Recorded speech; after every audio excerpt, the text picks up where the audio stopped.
అందరికీ నమస్కారం. నేను మీ ఆర్పీని. ముందుగా బక్రీద్ శుభాకాంక్షలు మరియు తొలి ఏకాదశి కలిపి వచ్చినాయి. అందరికీ శుభాకాంక్షలు. ముఖ్యంగా నేను ఇప్పుడు నెల్లూరు జిల్లాలోని అల్లీపురం గ్రామం పక్కన ఉండేటువంటి టిడ్కో ఇళ్ళ దగ్గర ఉన్నాను. ఆల్మోస్ట్ ఇక్కడ 15,000 ఇళ్ళు ఉన్నాయి.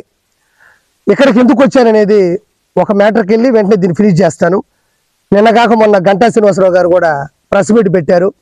ఏమనంటే ఋషికొండ మీద 61 ఎకరాలు పూర్తిగా కూల్చేసి దాన్ని బోడిగుండి చేసి ఆల్మోస్ట్ 500 కోట్ల రూపాయలు ఖర్చు పెట్టి పరదాల చాటున ఈరోజు ఆయన ఒక మంచి ప్యాలెస్ దర్జాగా బతకడానికి మంచిగా విలాసవంతమైన జీవితాన్ని టూరిజం పేరుతో రిసార్ట్ పేరుతో ఆల్రెడీ ఉన్న హరిత రిసార్ట్ని కూల్చేసి కోట్ల రూపాయల ఆదాయం తెచ్చే దాన్ని పక్కన పెట్టి ఈరోజు సొంత ప్రయోజనాల కోసం కట్టుకున్నాడు.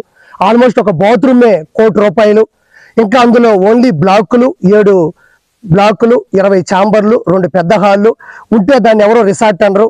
ఇంకోటి దాన్ని ఎవరో ఒక టూరిజం సంబంధించినటువంటి భవనం అనరు. ఎందుకంటే టూరిజం అంటే 1,000-2,000 ఇల్లు ఉంటాయి. ఎందుకంటే 500 కోట్లు ఖర్చు పెట్టారు కాబట్టి. అంటే ఈ 5 సంవత్సరాల పరదాల మాటున దాన్ని అంత విలాసవంతంగా కట్టాల్సిన అవసరం ఏముంది?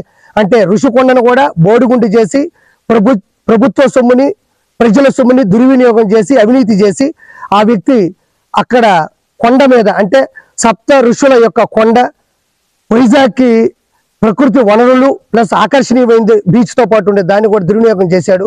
సో ఇప్పుడు నిన్న చూస్తే అది నివ్వెరపోయారు. అంటే దీనికి దానికి రిలేషన్ ఏంటంటే మొదటగా ప్రజావేదికను కూల్చాడు, తర్వాత ఋషికొండని కూల్చేసి కట్టుకున్నాడు.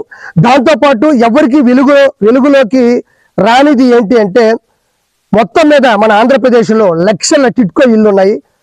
చంద్రబాబు గారు బడుగు బలహీన వర్గాల వారికి పేద ప్రజలకి వాళ్ళకి రోడ్డు పక్కన పడుకోకుండా కనీస సదుపాయాలు ఉండి ఆడవాళ్ళ మానాలకి రక్షణగా ఉండేటట్టు మంచిగా 500 రూపాయలతో 25,000 రూపాయలతో తక్కువ డబ్బులతో తీసుకునేదో ఇల్లు కట్టాడు. అలానే అల్లీపురం దగ్గర 15,000 ఇల్లు పైచులుకున్నాయి. వాటిల్లో 100% అయిపోయినట్టున్నాయి. ఎనక చూస్తే 90% అయిపోయినట్టున్నాయి, 10% అయినట్టున్నాయి.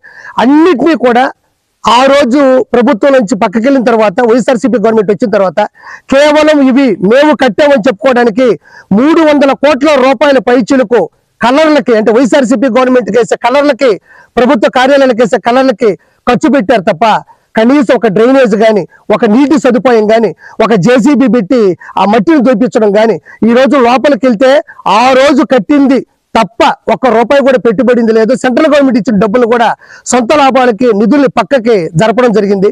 ఈరోజు మొత్తం పగిలిపోయి ఉన్నాయి. అంటే నేను చెప్పేది ఏంటంటే 25 లక్షల లీటర్లు పట్టేటువంటి ఈ 2 రాష్ట్రాల్లో లేనటువంటి అతిపెద్ద వాటర్ ట్యాంక్ ఈ టిడ్కో 15,000 ఇళ్లకు ఇవ్వడం జరిగింది. అది కూడా ఎలా అయితే స్టార్ట్ చేసి ఫినిష్ చేయబోయారో దాన్ని కూడా అలానే వదిలేశారు. అంటే ఎందుకు చెప్తానంటే ప్రజావేదిక కావచ్చు, ఋషికొండ కావచ్చు, టిడ్కో ఇల్లు ఈరోజు గుడివాళ్ళలో కూడా 8,000 టిడ్కో ఇల్లు ఉంటే 6,000 ఇచ్చి అందులో ఈరోజు డ్రైనేజ్ లేదు, వాటర్ ప్రాబ్లం, అసలు లోపల కూడా పడుకోలేని పరిస్థితి. ఈ విషయాన్ని ఎలక్షన్ ముందు చెప్దామా అంటే ఈ ఇళ్ల లోపలికి మనం రాలేము. అందరూ ఇక్కడ గంజాయి అమ్మేవాళ్ళు, ఇక్కడ ఒక రౌడీ రాజకీయం జరిగేది. ఇక్కడ చూడండి బీరు బాటిళ్ళు ఉంటాయి, కత్తులు కట్టలు కూడా ఆడాడ దొరుకుతూ ఉంటాయి. ఇప్పుడు ఎందుకు చెప్తున్నాం అంటే ఇప్పుడు ప్రభుత్వం వచ్చింది కాబట్టి భయపడకుండా వచ్చి చెప్తున్నాను. ఇంకోటి ఏంటంటే ఇప్పుడు అవినీతి అనేది అన్ని క్రాఫ్ట్లు అన్ని విభాగాల్లో జగన్మోహన్ రెడ్డి చేశాడు కాబట్టి ఇవి కూడా అతి తక్కువ సమయంలోనే చంద్రబాబు గారు వీటిని మళ్ళీ తిరిగి మంచి సదుపాయాలతో ఇవ్వడం జరుగుతుంది. కాబట్టి ప్రజలందరికీ కూడా ఈ కూటమి ద్వారా ఈ చంద్రబాబు గారి హయాం ద్వారా ఖచ్చితంగా వీటిని మళ్ళీ ఇవ్వడం జరుగుతుంది. ఇంత అవినీతి జరిగింది అని పూర్తిగా విజువల్స్తో మీకు చెప్తున్నాను. ఇంకోటి మన నెల్లూరులో గెలిచినట్టు వేమిరెడ్డి ప్రభాకర్ రెడ్డి గారికి సతీమణి ప్రశాంత్ రెడ్డి గారికి ముఖ్యంగా శుభాకాంక్షలు. పాత నెల్లూరులో 10 మంది గెలిచారు మన వాళ్ళు, వాళ్ళకు కూడా ప్రత్యేకంగా శుభాకాంక్షలు తెలియజేసుకుంటూ థ్యాంక్ యూ సో మచ్.